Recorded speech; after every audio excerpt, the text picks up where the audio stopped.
you're going to get more than one, probably a handful, if not more, acceptances, and be able to kind of pick and choose what school seems best for you. Hello, Ryne. How are you? I'm doing great. How are you doing? I'm doing well. Tell us, where are you calling from? I'm calling from Logan, Utah. Logan, Utah. Now, where is Yeah. Logan, Utah? It's in the northernmost part of Utah, just about 30 minutes out from Idaho. I'm attending Utah State University here. Okay, so it's kind of rural, I guess. Yeah, it is a little bit. It's pretty small. Okay, cool. And it gets cold up there, I bet. Oh yeah, it's freezing.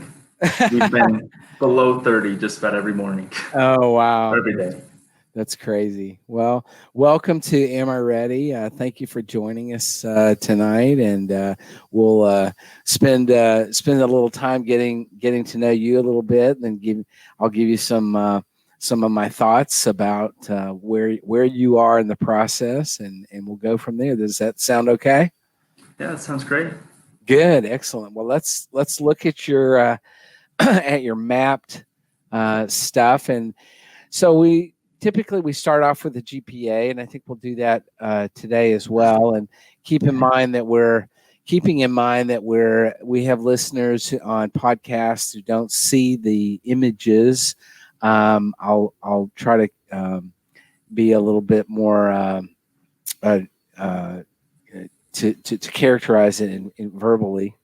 But what we see here is a little misleading, and the GPA graph is the cumulative GPA. What we have here is a 3.91 and a science GPA of 3.83. And the first thing that I would say about this, Ryne, is that it's really unfortunate that you can't be a better student. That first semester really killed me. Yeah, I'm kidding, of course. So what we see here is the key for those of you who are watching and really looking at this on the screen. What's important to look here is at the scale. The y-axis really has the information that we want to see here, which is the scale is only 3.5 up to 4.0, and so we're seeing a sort of a truncated scale here. So everything looks good. There's some dips and stuff, but why don't you describe for us a little bit, Ryne, about what we're seeing here in terms of the dates on the bottom, when you actually started college as a full-time college student, and what came before that. Kind of describe to us a little bit what's going on here. Right. Okay, so I started off, I guess in the fall of 14-15 in high school. I was taking concurrent enrollment classes. So I had a couple of years of those, and it was only 1 or 2 classes a semester. So I had A's in those, and then I took a 2-year gap to serve a humanitarian mission. Mm-hmm. And coming back, I thought I was really good at school and didn't study nearly as much as I should have. So I had a little bit of a lower GPA. I had a science of 3.53, and I guess that semester grade was at 3.67. Mm-hmm. And then that next semester, I kind of learned how to study quite a bit better. I was able to get my grades up quite a bit to 3.98, and then I learned some really good study skills. This past semester, I had a lot more extracurricular activities, and I didn't do as well in microbiology. So that's where you see the kind of dip at the in the fall of 2020 to 3.75. Yeah, and when you say I didn't do as well, define that. We do have to hasten to define that in terms of quantitatively. You did great. You just didn't do as well as a 4.0, which was what you were sort of used to there. So don't lament that at all. But one of the things that I give you a lot of credit for in terms of what you described in that initial dip when you started back into college, I guess the fall of 18 or fall of 19, whatever that was, that it sounds like you did a whole lot of reflection on why did this happen and how do I recover from this and how do I up my game a little bit, etc. Would you say that that's pretty much true, that you did a lot of reflecting then? Oh yeah, definitely. I realized that college was going to be a different ballgame than high school, and luckily I met my now wife, and she is very dedicated academically. So I learned a lot of study habits from her, and it was mostly just putting in that extra time that I didn't realize I needed. Yeah. Good. Well, that's really good, and I think that it says a lot about your character that you're willing to sort of take the hard look at things and say what do I have to do to improve, and then I'm going to implement the things that I've learned, whether it's from wife or mentors or professors or peers, whatever. You take whatever you can get to make your game better, and it looks like you really did well at that. So good job. Yeah, good job. And what if you could look at the up of the MCAT GPA, the more detail link, if you could click on that, and so I think that really does show a lot more about what this looks like. The scale is a lot different. It's a common scale and everything. So looking at class standing, we really see the clearness of what this looks like, that you're a very good student, and that all for all intents and purposes, we can expect that that's going to continue over time, which is what that dotted line really shows, is projecting out into the future. So good job on what you're doing in the classroom, and I'd say definitely keep that up. Thank you. Yeah, absolutely. So let's go back to the dashboard and look down. Let's go down to where the MCAT score chart is, and it looks like you have one score in there. Now, is this a real score or a practice test? This was a diagnostic. The half-length diagnostic from Blueprint. Yeah, good. And so that was last July. So what is your plan on when you're going to take the MCAT? So my plan is late April or early May. Okay. So I've studied a little bit this past semester, but my classes were pretty demanding, so I definitely didn't get as much in as I wanted to. But I have a pretty solid plan for this coming semester. I have a really light schedule. Good. I'm just going to hit it hard. Now you're taking. Did you say that the diagnostic you took was Blueprint? Yeah, that's right. Okay, so you're are you utilizing some of their resources? Yeah, I utilize their like the planning tool that maps out like by week what you should be learning. Make sure you cover everything. Right. I just have the Kaplan books though, so I was planning to do mostly self-study and then kind of follow the Blueprint like time, course, and calendar. Right. Good. Yeah, I think a lot of students kind of piece together a lot of different things, in terms of a do-it-yourself type of activity. And so I think as long as you've got a good plan in place and you've done some research and kind of know what you need to do, then I think that's great. In fact, I think the 497 as a diagnostic score is not bad at all. There's a lot of people that would have loved to have a 497 as an initial diagnostic score. So hopefully that didn't discourage you or anything. I think if anything, that probably should have encouraged you that you've got a good sense of things, and with a good amount of prep work and a good amount of practice tests and stuff like that, that that'll go up as you go along. So yeah, that's great. I think your plan is a good plan. I think the April May time slot gives you a lot of time in the spring to study, and so keep that up, and a lot of practice tests, a lot of and I talk about this a lot on this broadcast, is that as much as possible, I think it's beneficial when you do take those practice tests, maybe not every time, but as you get closer to the real test date, trying to do the practice test as close as possible to what you're going to see on the real date. So don't don't always do it in a setting that is totally devoid of any kind of distractions, because that's not what you're going to have in the testing center on test date. So I would say try to do some of those full-length practice exams in the public library, or in your library at your school, or wherever you go to study, where you can get sort of alone and sort of away from distractions, but you don't know, things may happen. And so you want to just, as much as possible, mirror what you're going to see on test date. And I think that'd be a really beneficial thing for you to plan on. Yeah, definitely. Yeah. Excellent.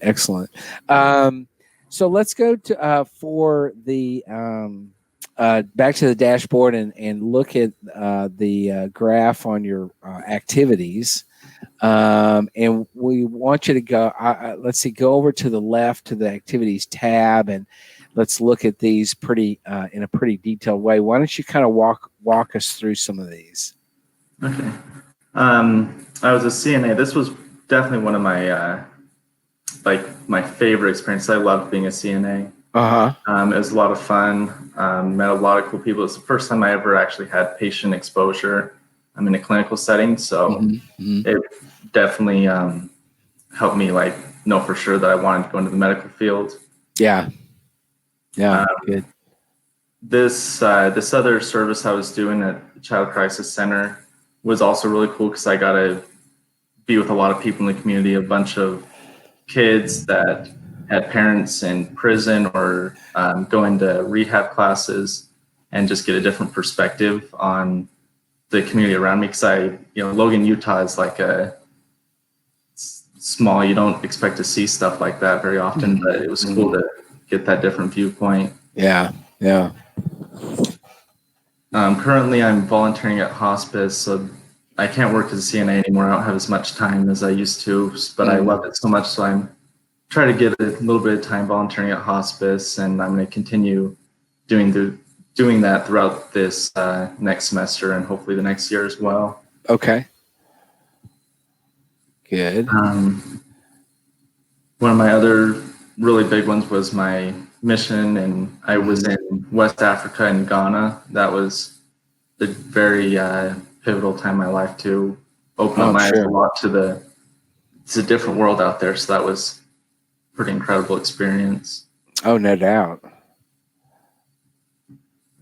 Good.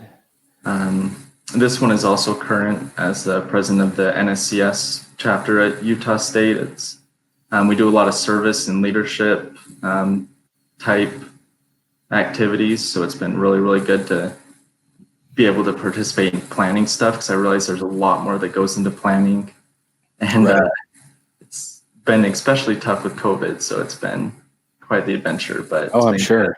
Good. Yeah, that's great. All right. I've got a little bit of shadowing. This one also got cut short. I was about to do a 6 weeks, once a week for 6 weeks with a doctor. And the first time I was there, we got messages about COVID, that schools were being canceled, and my school went completely online. And the next day I got an email saying that they weren't allowing any more shadowing. So yeah. Hoping to get a little bit more in there, but we got 43 hours total. Yeah. Okay. And then one of my other, Yeah, go ahead. I work at a research lab at Utah State University. We're actually studying COVID right now. So we do a lot of animal models. We do tons of hamster coronavirus studies. So that's been really, really cool. Oh, good. To see it firsthand and to work on it. Yeah. Not just hear about it on the news. It's been really awesome. Yeah, that is awesome. Now you have there listed secretary leadership. Tell me about that. Yeah, so that one I was the secretary for a year in the church, I was secretary for about 150 people. Planned a lot of meetings, scheduled appointments, and a lot of stuff like that. It was a big time commitment, but I spent about 360 hours throughout that 1 year. But yeah, I really liked that. It was my first time really having a kind of a bigger role like that. So it was I got to learn a lot, especially from the people above me. It was my bishop that I was a secretary for, so I got to learn a lot from him on how to interact with people. That was, I think, the biggest thing I learned was how he interacted with people, and it showed me how to connect with people and help them out. Yeah. Good. All right. Great. That's very helpful. Yeah, my feeling about this is that I think you've done a pretty good job of doing some stuff. I'm glad you had the CNA experience. It's nice that was prior to COVID. Helps a lot that you got that experience and stuff. Now you have that CNA certification, so you could go back to that if you had to. I'm guessing. Is that right? Yeah, I could. With my job at the research lab, I don't have as much time to work there and as a CNA, so that's why I did the hospice. Sure. It's pretty similar, but yeah, and you're continuing the hospice stuff in the spring. Right. Yeah. Okay. Yeah, I mean, I think within the context of COVID and within the context of understanding what other students are doing and struggling to do in this pandemic, I think you've got a good degree of clinical contact hours. Obviously, the research stuff, it's good that you're enjoying that. Do you really see that perhaps you might want to be involved in some level of research in your career? I've thought about it a little bit, like doing the MD PhD, but from doing CNA and the research, I like being with patients more than like being with animals in a research setting. So I think I'd probably much prefer to do mainly clinical. Yeah, and you'll learn in medical school that, what you're doing with research now is very basic science research oriented. There's lots of levels in between. There's translational research. There's a lot of bench to bedside stuff that's going on, much more common now than in the past. So you may find that there's a middle ground that you really, enjoy and that you could pursue as a part of your career. And even in medical school, there will be almost certainly some opportunities for you to be involved in some stuff. And so, if you're enjoying what you're doing in terms of the work itself, but you don't enjoy the part where there's no patient contact, there are a lot of avenues for having both and being able to do both. And so I just encourage you to be open-minded about that in the future, and see what kind of things might come up, and you may find that there's a niche for you somewhere that combines both of them in some way that could really be exciting and be a really interesting part of your medical journey. So, so keep that in mind. Yeah, well, for sure, that'd be pretty cool, actually. Yeah, right. So, do you have mapped some medical schools that you're looking at, thinking about? Have you gotten some of those put in there? Oh, yeah, you did. Yeah, I've got about 26 put in. Okay. I think I counted mostly along the West Coast, a little bit in the South, but I'd like to stay close to Utah and Arizona areas, or some in California. Yeah, and that's where your family's in Utah? Yeah, my family's from Utah. My wife's family's from Utah. My mom's parents are from Arizona, so I do have some connection to Arizona. So I have a lot more of those schools, but I was actually born at the Stanford Hospital. My dad got his master's degree there, so that's always been a dream. It's a way big shoot, but you only apply once, hopefully. Yeah, so that's right. Might as well try. Yeah, I mean, everybody needs to have some schools on there that are this is my dream school or whatever. So that's good. And you're applying both broadly, both MD and DO. Right. Yeah. Okay. I really like sports med and everything with bones and muscles. So DO has always kind of spoke to me with some of the manipulative medicine that they're able to do. Right. And I've had really good experiences with DO doctors. That have I just love the idea of it. So I'm definitely going to apply to both and I'll have to make a decision later on which one I end up going to if I get acceptances at both. Yeah, yeah, well, absolutely, and that's part of the process, and so I see you're applying to some Texas schools, so that's awesome. Yeah. Yeah, Yeah, excellent. but I love Texas too. So Yeah, my good. sister Well, lived there for a while. what's not to love? I mean, come on. Exactly. I'm in Texas, so yeah. Mhm.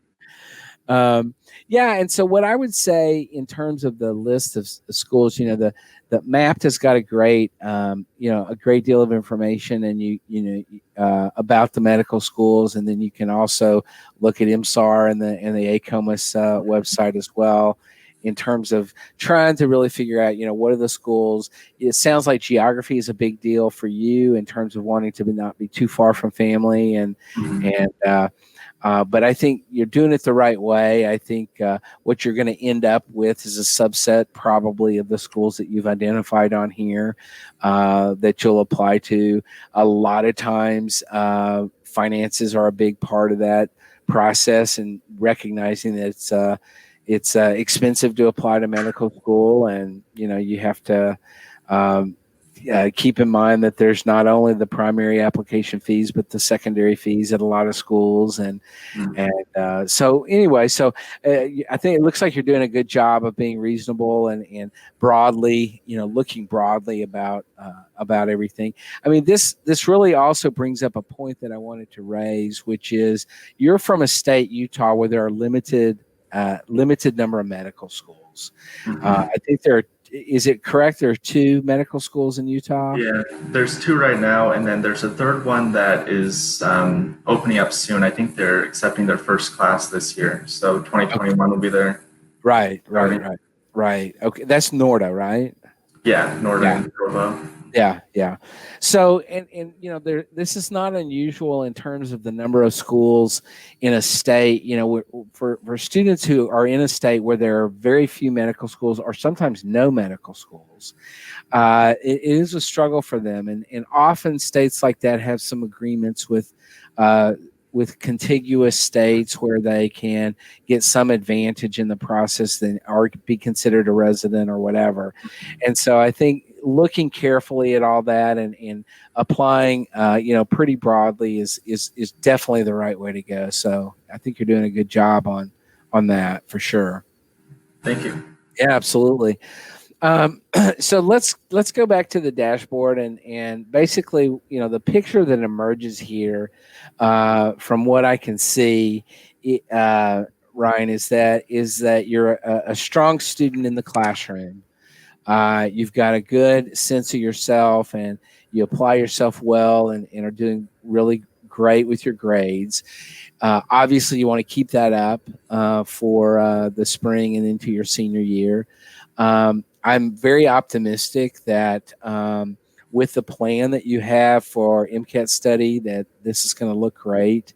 Do you have sort of a feeling about what your goal score you would like to get? I think I was shooting for around a 510. Okay. Around the hope, somewhere the 510 to 515 range. Okay. When I Yeah. took this diagnostic, I hadn't taken physics yet. Oh, So wow. my Chem Phys score was a 122, mostly just on the organic chemistry and then maybe some physics guessing. Right. So I'm hoping that score will bump up quite a bit. Yeah, absolutely. Yeah. Well, yeah, I think as we discussed earlier with the plan that you have for studying and stuff, I think you've got a good thing going, and just keep up the work and keep up the practice tests and working on those questions and the passages and my expectation is you'll be able to do well in the score there.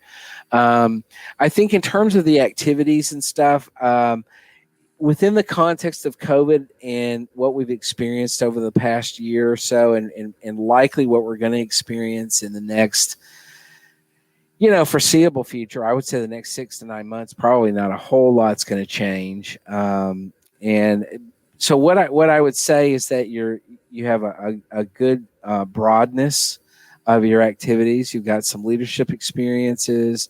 You got some good clinical experiences and shadowing, as well as the research that you're doing. I think these are all good signs, and so I would expect that. I think you've got, everything looks pretty good. So, in terms of am I ready? I definitely think you're ready, Ryne. I don't see any reason why you would want to delay applying. You got some work to do, and you know that. This is, but I would say you should be optimistic, and things are looking good for you. And I definitely think you're ready to apply this year. And I would say the types of schools you're applying to, the broadness of that application looks good to me.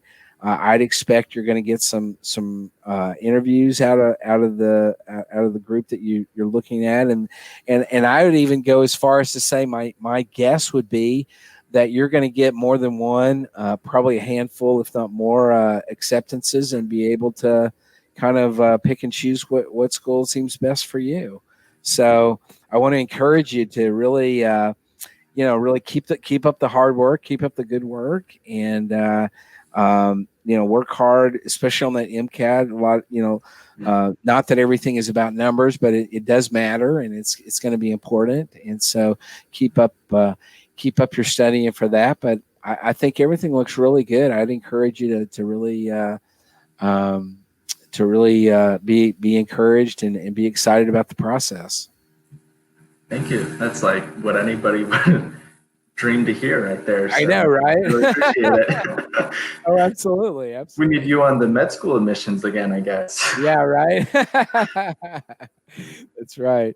But I really, I'm not, none of this. I'm being completely sincere and honest with you on this. I would say everything looks really good, and you keep up the hard work. You got some stuff to do over the next 4 to 6 months or so. But assuming that nothing changes and that everything continues on the trajectory that it looks like it's on, I really expect that you should.